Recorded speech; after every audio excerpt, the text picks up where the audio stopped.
Oh, you're right on it. Right now is 12. Right now is 12. All right. Well, we'll see what happens. See if we got some other people there. Have you taken the test yet, Don? No, I think I'm probably going to do it online. Okay. Um, Okay. um, so I have taken the from Steve Kozak's site past the CPP. Right. Did take go through the 100 question sample exam on there. And how do you Uh, feel about that? Um, and I took that before that Creative Live, Oh, and okay.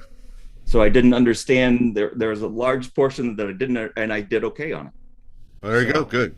Good. Good. um, I now, after watching the Creative Live, there are a few questions on there that I will get correct that I didn't before. There you go. He did. He just did such a tremendous job at explaining some of this stuff that yeah, I really like Tony Corbell, and everybody learns from different people differently. Yeah, And I really enjoyed that course. It was long, yeah. but One thing, yeah. one thing that I didn't expect to learn that I was glad that he covered was developing a rapport with your client All right, yeah, and making sure that they're actually enjoying this, because you don't want to have them, well, gee whiz, I got to be out of here. This is so, right, right, but making it so it's fun for them. right. And it doesn't matter if you're doing a real short session like I do, or if you're going to be, a couple of hours. They're still going to need to enjoy themselves. So it's about creating an experience, which I fully subscribe to that. So I really thought it was pretty funny, the anecdotal story that he told about one of the former presidents. I don't oh know if right. you call that, but he to joke around with him. Do you recall what he said exactly? Getting I close to don't. the end of their session, he said something like, Tony said to him, "Wow, if I would have known you were like this, I might have voted for you." Oh and right, yeah, I and do the remember president did a double take, and he said, "Gotcha." that. Yeah, that was funny. So yeah, he's a character. Yeah, and also in that one, it was not being too enamored by your client, by the person you're photographing, because celebrities, they I would imagine it gets really old having people just being really enamored by you that aren't telling you the truth, aren't being genuine with you. That's They don't definitely mean true. to necessarily, but that they're not on the level where they're real, genuine. Yeah, definitely. I mean, in fact, there was just a post out on Facebook on may have been Megan DiPiero's Facebook page, Rise to the Top. But she asked the question, if you could photograph a celebrity, who would you photograph? And everybody was saying either A, who they would, or B, who they have. And I answered the question two different ways. Number one, I bounced it back with a question. I mean, are we talking about who would look good in a portfolio? Who would you get along with as a rapport? And then also, who has an interesting face, so to speak, to photograph. So those were all the kind of things that I thought about when I answered it. But then I went back and answered also the people that were answering, with who they had photographed, and I've photographed some congressmen. I've photographed two former FBI directors. Um, so, and then some NFL people. So I had my share of brushes with celebrities, and my answer again was going back to um, I'm not the type of person to get starstruck. I don't. I mean, we're just people. We're all people. We're all people that way. And then um, I also answered from the perspective of I enjoyed working with those people, but my more prized um, I guess shoots or the people that I photographed or or and I wouldn't say this is all about what has given me more satisfaction as a photographer. And it's the people that I've had to, while it's sad, I've had to do memorial pieces for their kids. That has been more of an impact on me. And my point was, at any given time, we always have to do our best, very best work. It's just we need to be at the top of our game because you never know when it's going to be somebody's last photograph. And and so that was my take on that question. I'm not huge into this whole. I photographed President Obama, and it is what it is. So, Yeah. how about CPP stuff? Any questions? Um, Not right off. The areas I need to work on are I need to memorize probably kind of the color wheel Oh, to okay. figure out which exactly are complementary colors and also which colors lie in between the three primary colors for both the additive and subtractive. So, Okay. I don't know that they'll get totally into that. They'll get into some definitions of like tertiary colors and that type of thing. But if you have your color wheel memorized, which I'll give you something here in a minute, it's not exactly PC, but we don't have any ladies on the call, so we'll go. We are being recorded, so I have to watch yeah. myself. um, but if you draw out a Star of David, the two triangles, one right side up, one upside down, and you start at the top. Really good. Wait a minute. I'm sorry. Really young girls can't buy Marlboros, Interesting. Okay.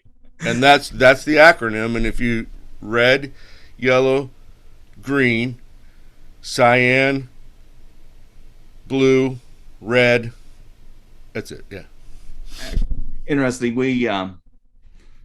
Yeah, red magenta. I've Sorry. got a degree in electrical engineering and computer engineering, and we memorized sayings for the colors that on resistors. They're color coded. Each color represents a digit, so Yep. there are 10 colors, and there was a similar saying for that. Right. So I mean, every instructor has their own. I worked with Gary Meek for my class, and he had his own that he did, and I can't remember it now because I remember the other one easier. So Yes. it's just funny. I mean, I remember it if it's funny. So, um, and then what you'll need to know is which of those six, which three are the subtractive, and which are the additive colors. So if you know that, you'll be doing pretty well. I'm trying to think of what type of question. Let's see if we can come up with a question that they would use for color wheel. Go to. All right. First question out of the 50 question test. Red is a combination of which of the following subtractive colors of light? Colors of light. I'm echoing. There we go. So the multiple guess answers are cyan and blue, blue and yellow, magenta and cyan, and magenta and yellow. I think it's magenta and yellow. It's a combination of subtractive of the following. Red sits between. No.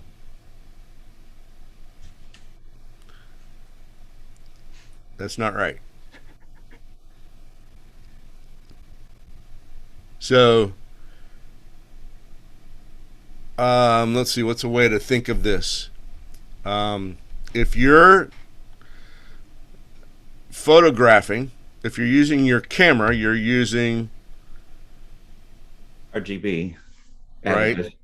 right. What did you say it was? I thought magenta and yellow. I think that was like about your last option. Yeah, it was. And that isn't correct. So, Well, there's a tricky part of this question. Red is a combination of the two following subtractive types of light. So you got additive and subtractive light, right? yeah. So RGB is, I'm always get this confused. Don can shake his head and tell me if I'm right or wrong. RGB is additive, right? Correct. Yeah. So yeah, I was on the right track. So if we look at that Star of David, really young girls. I'm going to have to draw that out. I don't Yep. have a pen and paper here handy, but that So it's so red sits between. Yeah, you're right. I'm sorry, magenta and yellow. You're exactly right. okay. So and yeah, you're right. I have to draw it out to make sure it's right. The one question that did surprise me a little bit after knowing the question, I thought times had changed a bit more, but it said when sending digital files to a magazine for publication, the preferred color space is, and then it gave Adobe RGB, sRGB, CMYK, or ProPhoto RGB. And I didn't realize that even nowadays they might prefer CMYK from the photographer. I figured the magazine might have their own in-house Yeah. Photoshop experts that would. So here's a way to think of it. A You always want to start in the color space of which it's going to end up. So now most cameras don't shoot in CMYK. Right. So now we're talking. You're going to do your processing CMYK in Photoshop, or actually, I think you can even start in Lightroom. I don't do that much publication stuff.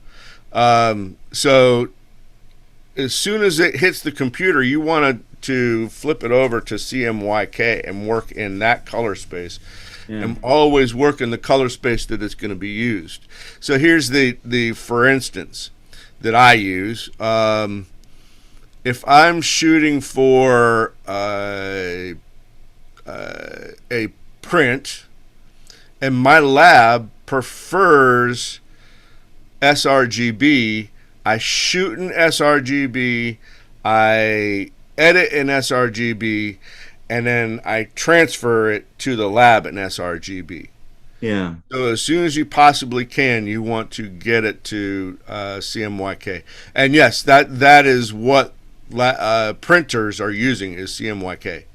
Yeah, I guess I was thinking a little bit along the lines of virtually every magazine that I can think of now has an online version. And virtually none of them are print only. And I'm just curious if that is really still true for the majority of magazines. However, a CMYK color space is larger than an sRGB color space. See what I'm saying? Right. So I would have chosen. They want to work with the most amount of information that they possibly right. can. I would have. My choice would have been Adobe RGB because it's larger than sRGB, or ProPhoto RGB. Yeah. Yeah. Now, well, think of your printer that's on your shelf. It's CMYK. Yeah. CMY. And that's actually how I can easily remember the the primary colors for the subtractive color process because Right. I know I replaced the cartridges. Right. Exactly. So, how's it going here, guys? Any other questions? Don's going to help me today. Don's going to become a liaison soon, I can tell. I don't know about that. How's Charles today? Oh, there he Charles goes. is busy with work. There you go. All right. So you joining in with us from a regular 40-hour job? So you got to kind of stay Yes. on your toes and not let people listen in. Well, I'm at lunch right now, so I'm Oh, good. there you go. Everybody's out. So. There you go. Good. So, what kind of questions do you might have there, Charles? I don't know. What's giving me problems? Hmm. Oh, I do have a question. I was doing a shoot this weekend, and I was using mixed lighting, LED and strobe, and I was trying to figure out with my white balancing Okay. with those two. And you're having And trouble with it?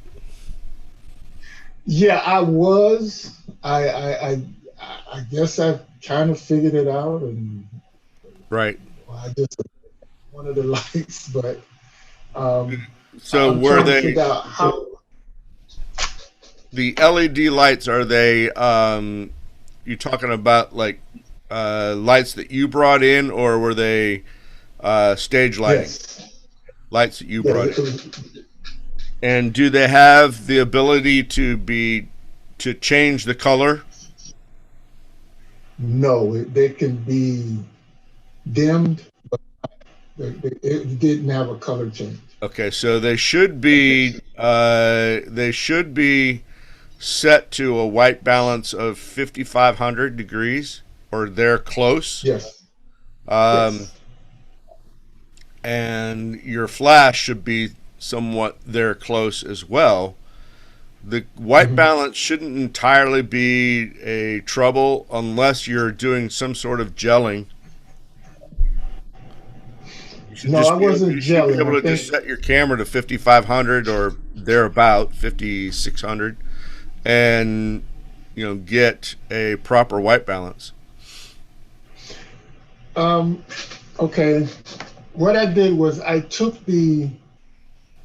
a white balance reading with the circular white balance Oh yeah, little yeah, I know what did you're it talking about. LED because that was my pretty much my main light. Okay. Because I was doing something like a spotlight type thing, and what I wanted to do was kind of gel the strobes to change, have a gel on one and a gel on another one to have different colors on both sides of the circular spotlight. So you're But using you're using the flashes as kicker lights. yes, pretty much for the gels. Yes. Okay, with gels on kicker lights with gels. All right, I see where you're going. So you would still, in my mind, you would still use your white balance as 5500 to match Okay. your LEDs, and then it's a matter of getting the power for your kickers correct. It's Right. not a matter of Right. changing your white balance; it's making sure that the power on your kicker lights is right, Okay. or Okay. to get the effect that you're looking for. Okay. But you do bring up a question that would be on the test, and that's balancing different colors of light or different white balances. Different. What am I trying to get Okay. to? And you did exactly what the answer Yeah, exactly what the answer on the test would be to perform a custom white balance. I'm Mhm. trying to think through the questions where you might get a different answer from that, and I don't think there are any on the test. Any questions on the test where you get a different answer in that. The other option would be to dial in a Kelvin temperature on your camera. Okay. Some photographers would say to use an automatic white balance, but I don't find that's good, and I don't think it's proper. I don't think it's good procedure. So, all right. Any other questions there from Charles? We can go down and answer. We can ask some questions from a practice test since I have it open. Want to do that? Sure. All right. Sure. Let's see here. Let's do this one. A filter that is used to darken skies in a landscape image is called a what?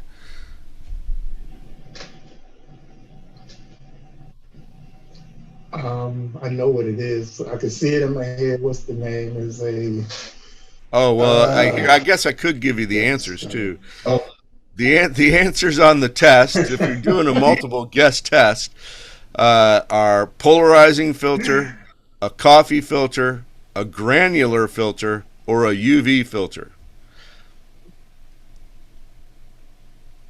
polarized. Good answer. Good answer. So, in our test taking strategy, when we eliminate, two of the crazy answers, coffee filter and granular filter seem kind of like out there. So it leaves us with polarizing filter and UV filter.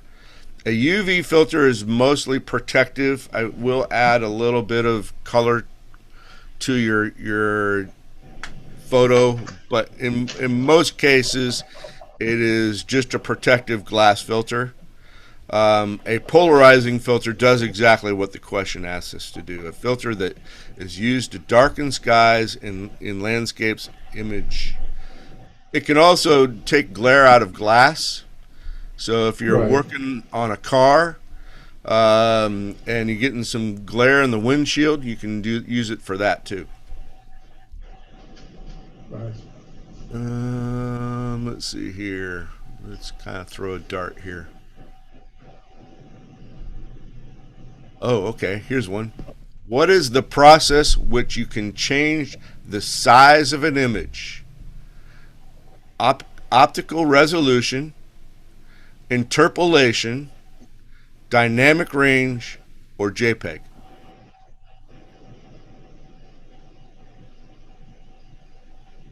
The process you can change the size of an image.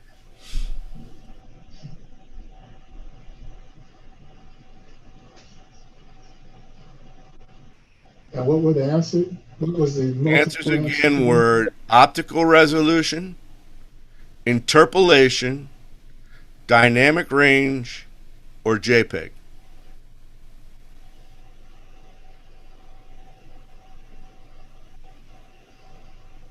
So we can take out which two answers if we're talking through it.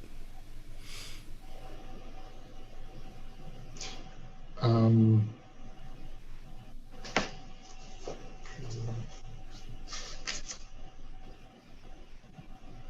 I don't think that JPEG is a process, so we could right.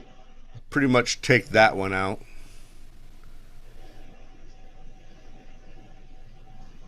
What about dynamic range? Is that a process or a description? Mm, it's not a process. It's a description Right. of So that what you're leaves us doing. with two answers: optical resolution or interpolation.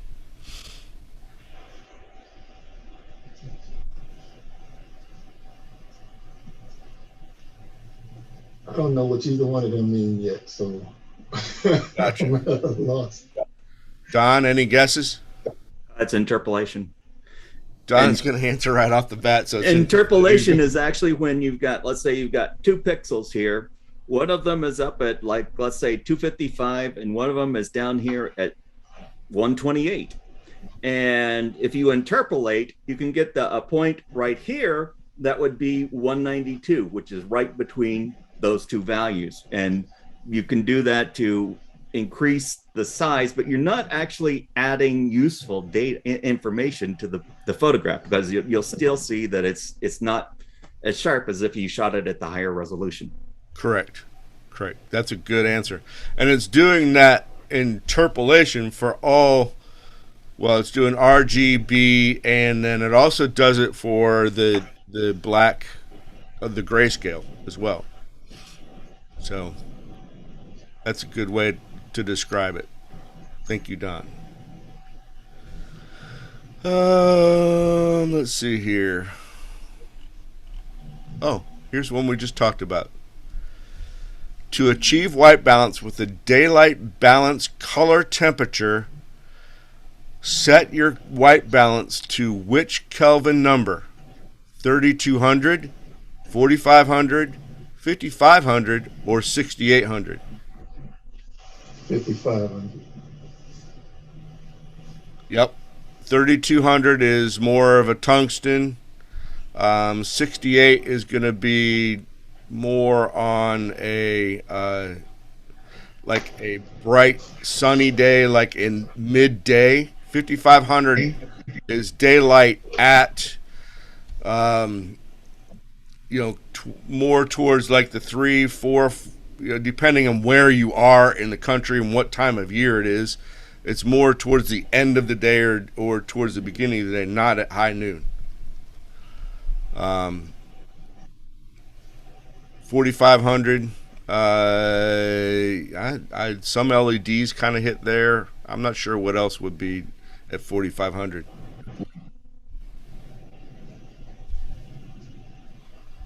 Any questions about that? That's easy. Oh, here we go. We talked about meters just a minute ago before you guys were on. A couple of you guys were on. What are exposure meters designed to measure? Highlights, ISO settings, light intensity, or angle of reflection?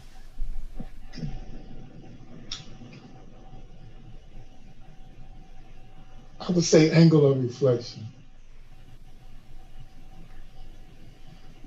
What were the options again? Highlights, ISO settings, light sensitivity, and angle of reflection.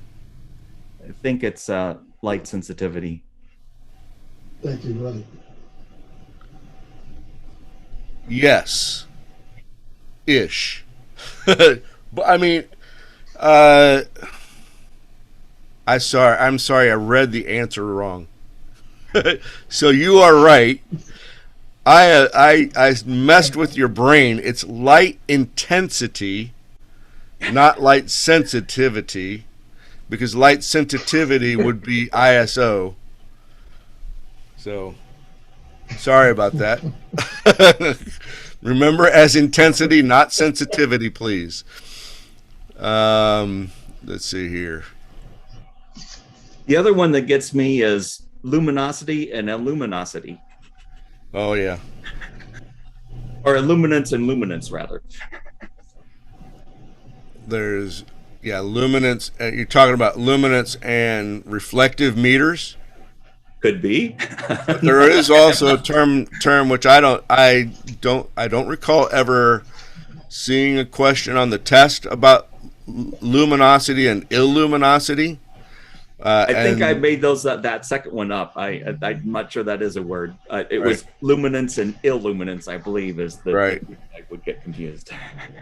But again, if I was studying for the test, me personally, I'm not telling you, that would be a question that I would say, I'm going to chalk that one up to, I'll guess it, and it's the 1%. It's not the 10% answer. It's like, I'm going to go for the bigger answers, which is this one here. Here's one for you. You guys got your pencils ready? Need a pencil and a piece of paper, probably.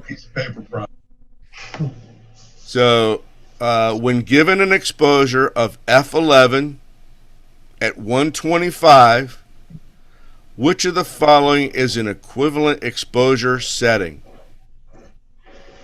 So you got f16 at 1/160th of a second, f8 at 1/160th of a second, f8 at 1/125th of a second, or f16 at 1/125th of a second.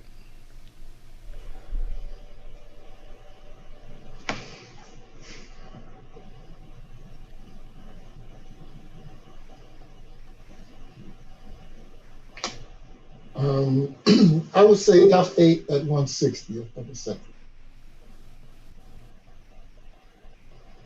F16 1/60th, is that what you said? He said I said f8 F8. at 1/160th of a second.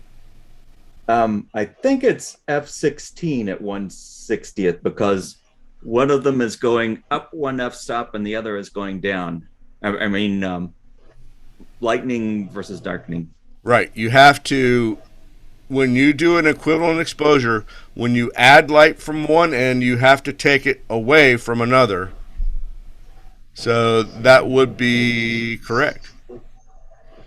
So, which brings me to a point of when you're getting ready to take the test, you're allowed to write down, either if you're in person, you write it on the test or on the envelope in which you're given, or if you're taking it online, you have a piece of paper that you can use, and you're allowed to write down bits and pieces that you remember. When you're writing your equivalent exposure, my best suggestion is always write the f-stop, shutter speed, or ISO in order from, it can be either increasing or decreasing, but make sure all three go in the same direction. In other words, if I'm going to do my f-stops, I want to go from least amount of light that's allowed in to the most amount of light. Same thing with shutter speed, least to most, and then also with your ISO, the least sensitive to the most sensitive. And that will help you, because you can then, like in this question, circle an f-stop and circle an f-stop and watch which way it moved, and you can just move the other in the same amount that's changed for the one. In the opposite direction to balance it, yeah. Right. Yes. Yes. It's all a balancing game. It's a scales. One thing on for what it's worth, I'll mention. Tony Corbell mentioned I don't recall that I'd heard this before, or I don't remember it, but the sunny 16 rule, where if it's a sunny day and the sun is somewhere between 20 degrees above the horizon, then if you shoot with f16, as long as your shutter speed is like 1 over the ISO, that's properly exposed. It's a good starting point. Yeah, I don't know if it's ever failed me by shooting it at the sunny 16 rule, but again, it's a rule of thumb, and there may be something there that, in your scene that could could throw it off a little bit.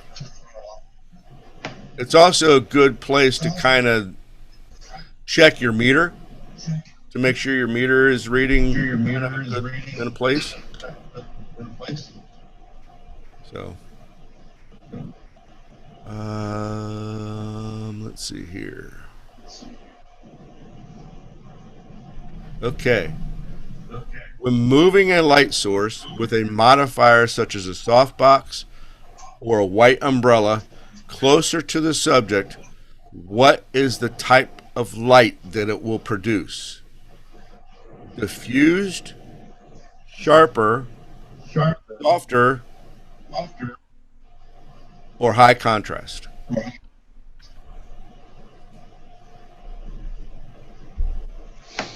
So you're moving your light closer to your subject. Softer.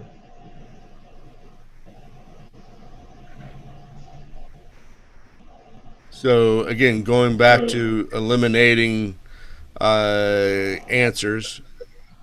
High contrast and sharper wouldn't make as much sense as softer or diffused. Um, diffused is a type of light, but it's not a characteristic of moving your light closer to your subject, right? Does that make sense? Yes. So softer is correct. C. Does that make sense, Don? Yep. You're on mute. Yeah.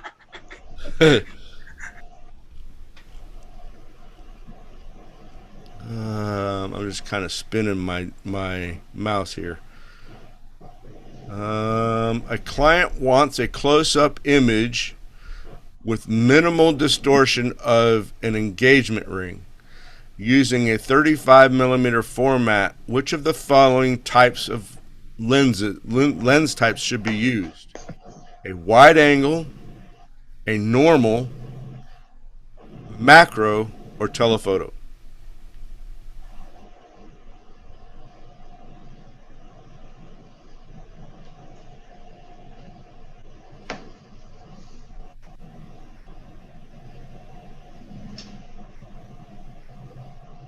I would go with macro.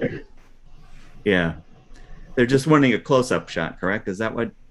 Client wants a close-up image with minimal distortion. Yeah. Of an engagement ring. Yep. So wide angle would give you distortion. Normal wouldn't give you distortion, but you're not going to be able to get real close up. Telephoto would be, you would be too far away. There are some, which is it's kind of a misleading question. You got to watch out for these, because most macro lenses are telephoto, but macro allows you to physically move closer and make the image on the sensor larger. So macro is the correct answer.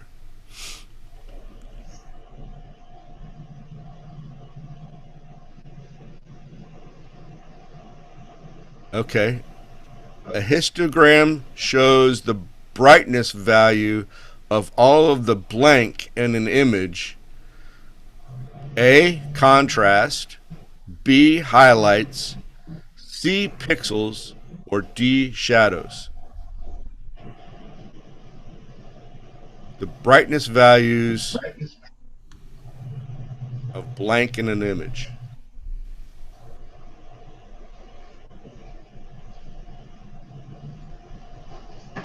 I would say highlights. Does a histogram only show the highlights? No, it shows darks, shadows, midtone. Let's see. No, it just doesn't show the highlights. It shows the shadows. So we know that a histogram shows the values of both the highlights and shadows. So B and D, yes, it does show them, but it's not only those things. So what else would it be? You got contrast and pixels left.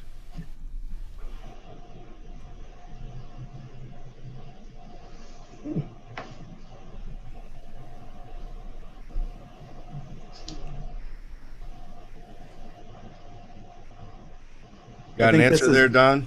I think this is one of those that is easier if you actually see the question and the all the possible choices for the answers, but pixels.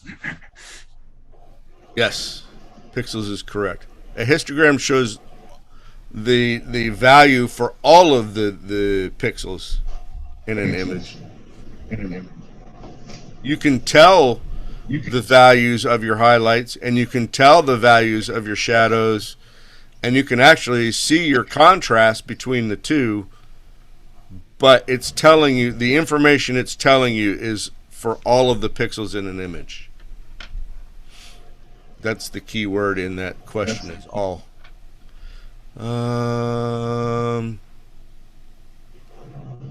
Where are you guys at with your lighting types? I got a lighting type question for you.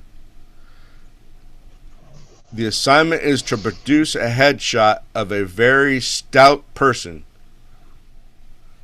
Which of the following light patterns would produce the most flattering light in a portrait? You've got broad lighting, butterfly lighting, rim lighting, or short lighting.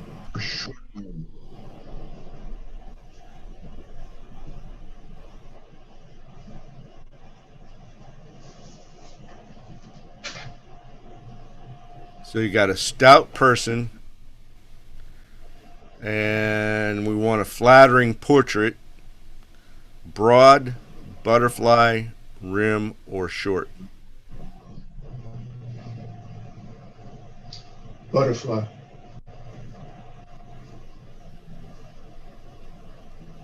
Stout means hefty or Yeah. Yeah. so I'm thinking it's short lighting because I think that tends to make people look narrower, faces narrower. Yes, that is correct. Butterfly lighting is used more for with a flat lighting pattern for headshots. And so that kind of gave a little bit of an answer to butterfly lighting, but the stout part of it would lead me to want to use the short lighting. Use short lighting. Which short lighting is when you're using your main light, your key light, to the part of the face that's turned away from the camera. That makes sense? So like on me, if I can turn my face the right way, that's short lit on this side. Right? I got my face turned so that this side is more towards the camera. This side is away to the camera, and all of my light from my monitor is coming from that side. I think the way Tony Corbell explained it was when you've got this is broad, this is short if you look at the distance, when your nose is facing which is which. Did that make sense at all? It does make sense in posing. Okay.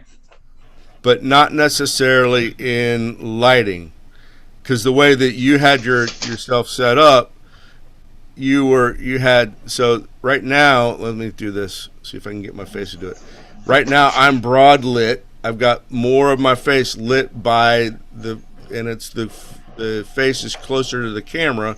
It's lit by my monitor. If I come back the other way, now this is the light coming from my monitor, but it's the portion that's away from the camera, and that will tend to narrow out a face.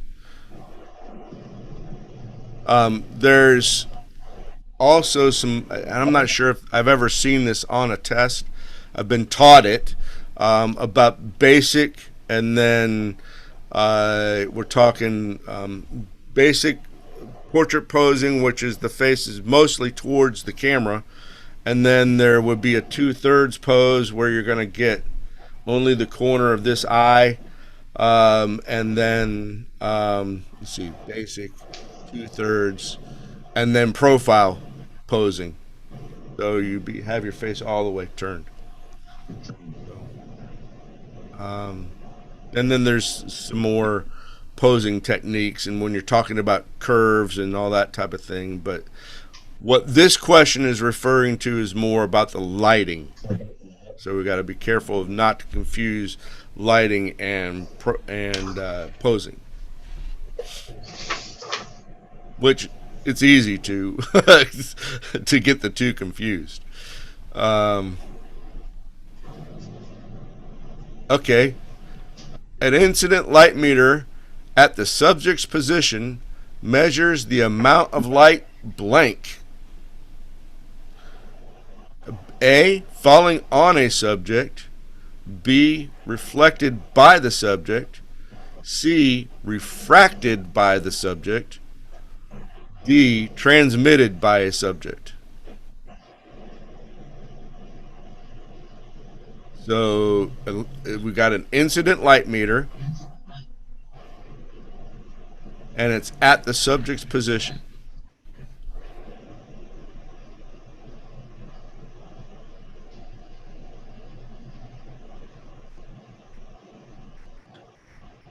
Which of those four answers are kind of wonky?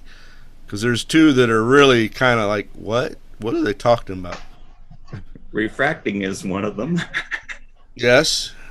So we can take out answer C. And D, transmit. Okay, and we can take out answer D. So that leaves us with light falling on a subject or light reflected by a subject.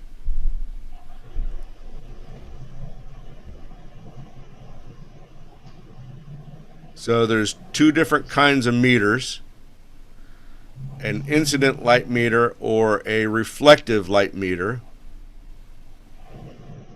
Just gave you a huge clue.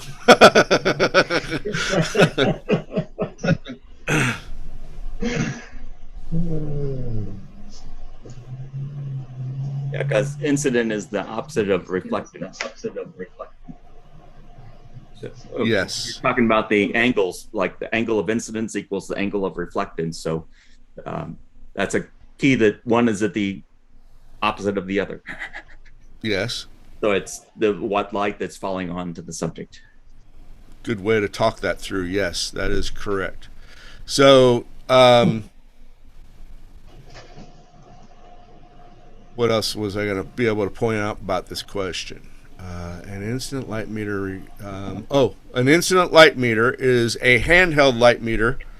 It's got that little bulb, the white bulb. I got one around here somewhere. I was just using one. So it's got that little white bulb, and that is used to measure the light is falling on a subject or at a subject's position. And why I distinguish between the two, if I'm going to take a picture of a landscape and it's got a tree and that tree is like 500 yards away, I'm sorry, I don't put my Nikes on to take a light meter reading, but I can measure the light that's falling in the direction of that tree as well. So a reflected light meter is the type of meter that's in your camera, and it is measuring the light that's coming back from the subject. And both types of light meters are designed to read middle gray. So if you're using your camera's light meter and your subject is a bride with a white dress on, your camera is going to try to make that white dress a middle gray dress. So you have to compensate for that with a reflective light meter. If I'm metering with an incident light meter, it's all I'm doing is reading the amount of light, the intensity of light that's falling off of my light or from my light at that subject's position. So those are some characteristics that may come into play on the test in other questions. Some things that you need to keep in mind about meters in general. Let's see here. Let's get into a composition question. What design purpose do leading lines have in a photograph? A, give direction by moving the eye across the image. B, to keep the horizon line straight. C, to divide the photograph into thirds. Or D, to create horizontally pleasing a horizontally pleasing photograph. Sorry, Space just gave that one away.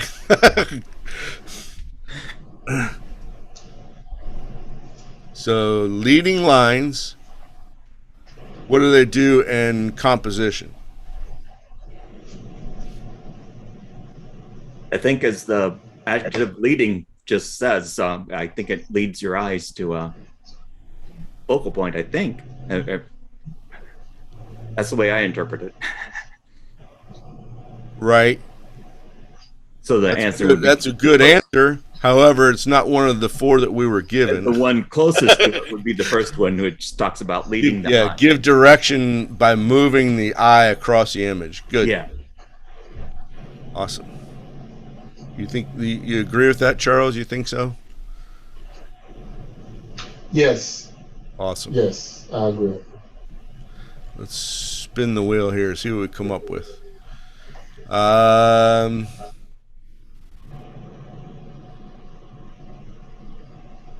Okay, to achieve the greatest contrast when lighting a subject, the main light modifier should be a softbox close to the subject, B, a parabolic reflector close to the subject, C, a grid screen that bounced off of a white wall, or D, a white umbrella feathered towards the subject.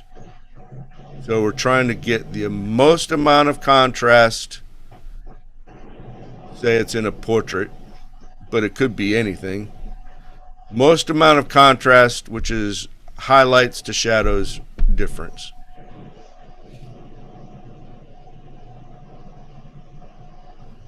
We can use a softbox close, a parabolic reflector close, a grid screen that is bounced off a white wall,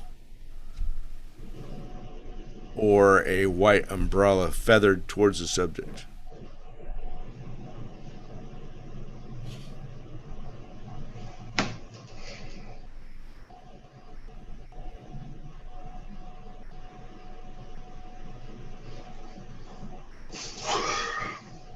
Okay, I think we will take A and D out because Softbox close to the subject. softbox. And A and B or A and D, as in dog? D. D. D. White umbrella We feathered feathered towards the subject. I think those would be two good assumptions. So now you're talking about deciphering between a parabolic reflector close to the subject or a grid screen that is bounced off a white wall. So you're focusing the light with a grid screen, but it's bouncing it off of a large source versus a parabolic reflector, which is, it's going to be pretty large, but it's close to the subject. So, how do I say this without giving it away? Parabolic reflector. So if you move a light source close to the subject, the shadow's going to become softer. Sure.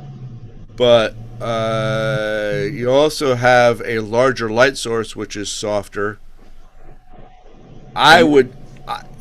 They're pretty close answers. Both of those answers are pretty close. Uh-oh. Don's disagreeing with me. I think with the parabolic, it mentions moving it in close. So because of the light fall off being the rule of squared, moving it closer is going to make the difference between just the added distance behind their head from their nose much more significant, which would make the increase the contrast. So I'm going to go with the parabolic close up. Okay. What do you think, Charles? You think that sounds good? Yeah, let's go with yes. Okay. I had these with answers somewhere. I would agree. I guess it's called the inverse square law, is That what I is was what it's trying to say. called. I always have a hard time remembering the name of that thing too. You know, it's the one where the light stops going where it's supposed to go.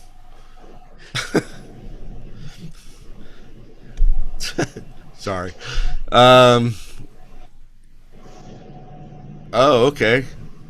Here we go. Which of the following series would best represent the aperture setting in half-stop increments? So we have A, which is 22, 11, 5.5, 2.7, and 1.3. B, 22, 16, 11, 8, and 5, 6. We're looking for half-stop increments. C, 22, 19, 16, 13, and 11. Or D, 22, 20, 18, 16, and 14. So half-stop increments, I think we can take, well, I'm going to let the candidates work through this. A was 22, 11, 5.5, 2.7, and 1.3. B was 22, 16, 11, 8, and 5, 6. C was 22, 19, 16, 13, and 11.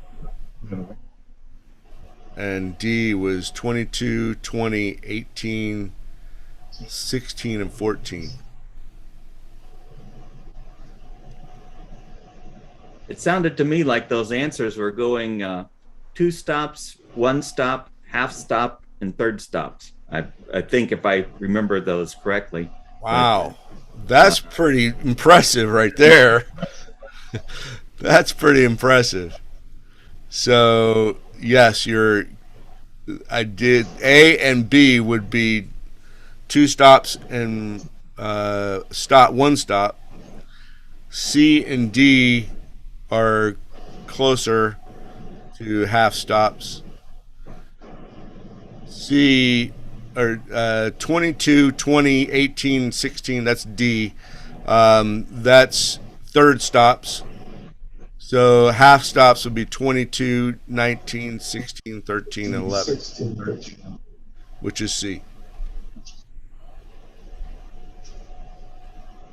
That was impressive. I without having those numbers in front of me and to know that those were. I just examined like the first couple or three that you mentioned because I couldn't remember them all. Right. Very good. Very good. Let's see here. Yeah, and I don't memorize. I only have just the f stops memorized and just wing it between.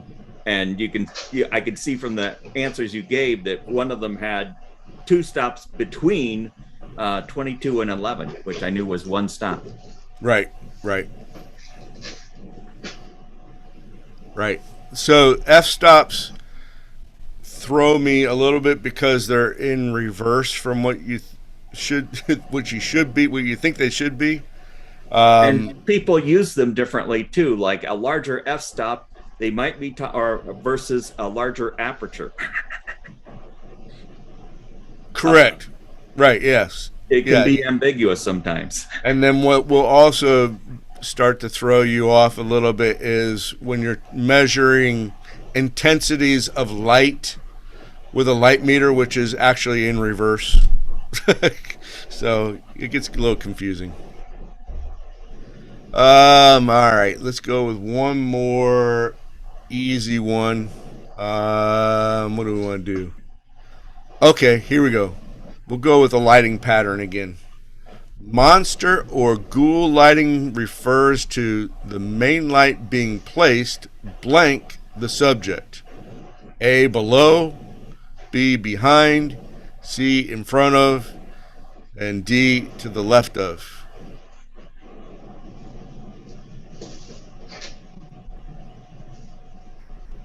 Having watched the original Frankenstein and Dracula movies, the lights often came from down below. Right. Think of a flashlight for Yes, exactly. ghoul lighting. Think of a flashlight underneath someone's chin. Awesome, guys. Well, make sure I've answered any questions that you guys may have before we kick off here. We're at 101. It's a great session today. I like the size of the group today. Offered some good questions. So if you have any questions before we sign off, let me know.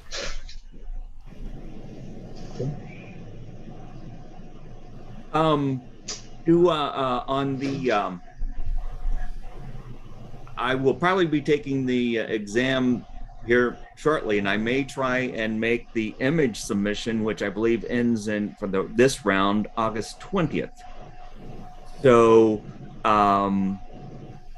what do if I want to have you look at my images? I believe that you guys kind of do something like that. Yes, we do. I'm going to put the link. I'm going to put the link in the chat for you. It's called Image Previews.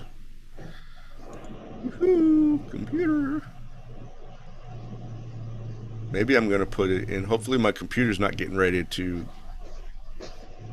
There we go. It'll be there.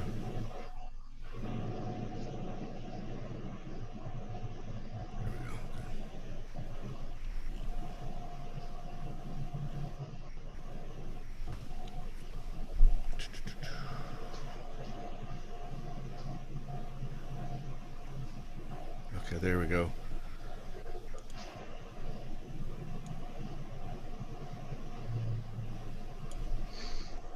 And I'll put it in the chat over here. Maybe.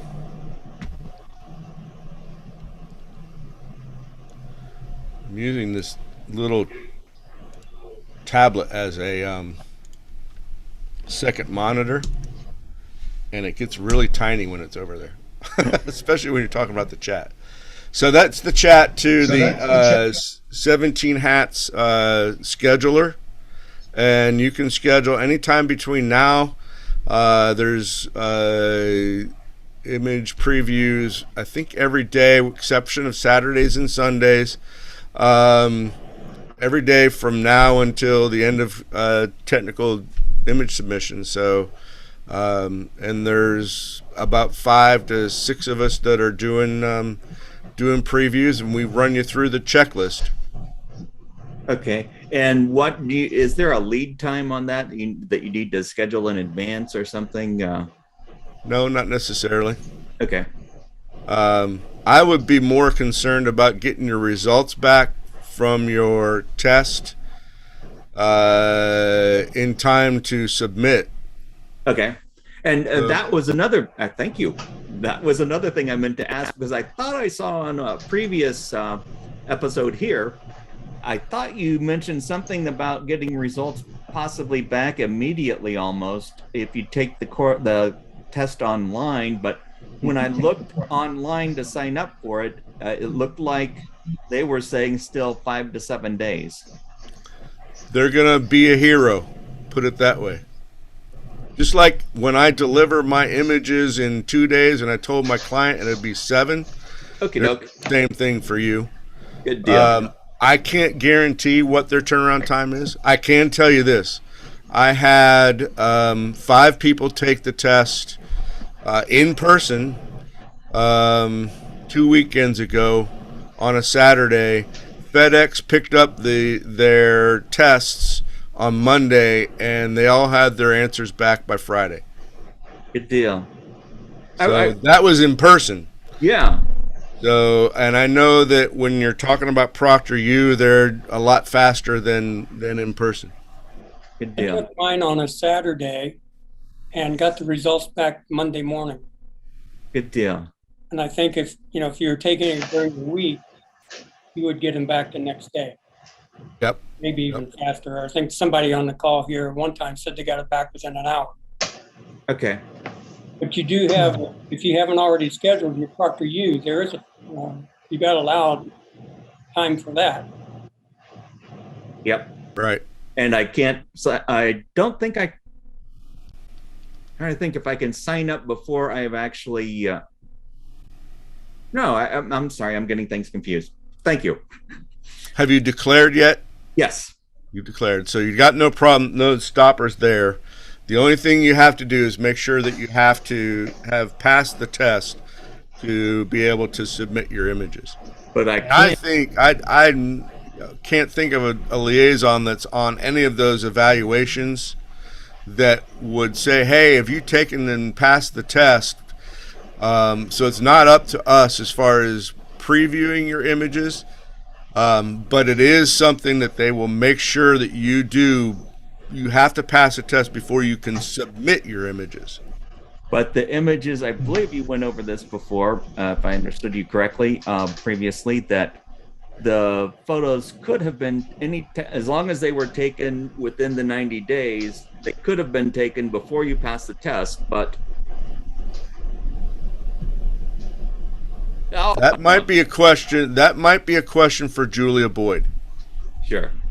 Or Odessa Sabato, because I don't have the authority to answer that question, and I know that they do look at the dates images are shot. Yeah. Well, So as long I as don't know if they correlate the two. I'm not going to answer that question. That's a CPP committee question, actually, probably. Okay.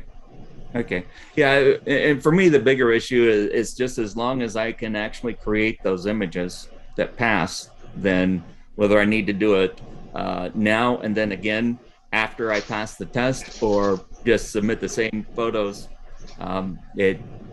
that's fine with me.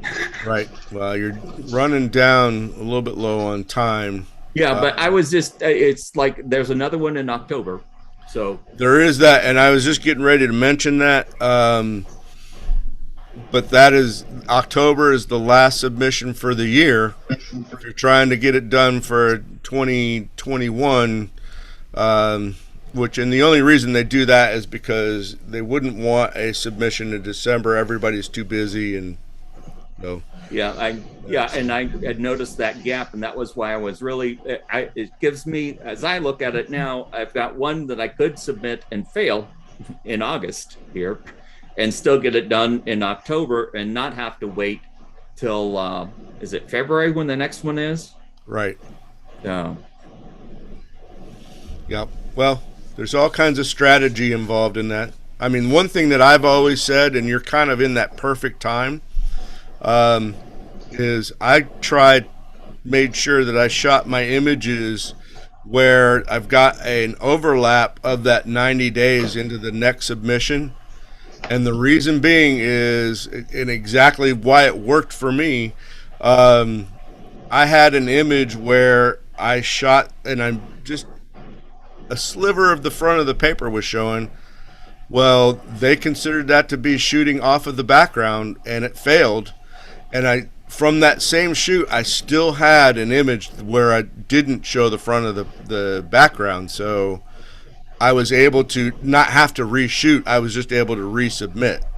Thank you. Now I understand what you had said before. Because I was trying to figure out, because I remembered that you said that that 90 days came into play, but I couldn't figure out how I was envisioning a different scenario, but you were using a different picture from the same previous shoot that would have passed. Right. Exactly. Yeah. Exactly. Yeah. So all of that's allowed. Good deal. Alrighty, guys. Well, I'm hungry. I'm going to get some lunch. Anybody else going to get some lunch? Yep. Alrighty, guys. You take care. Have a good week. We'll see you. If you have any questions, you can also put them on the online Facebook pages, and we'll see you next week. Thank you much. Thanks, guys. Bye-bye.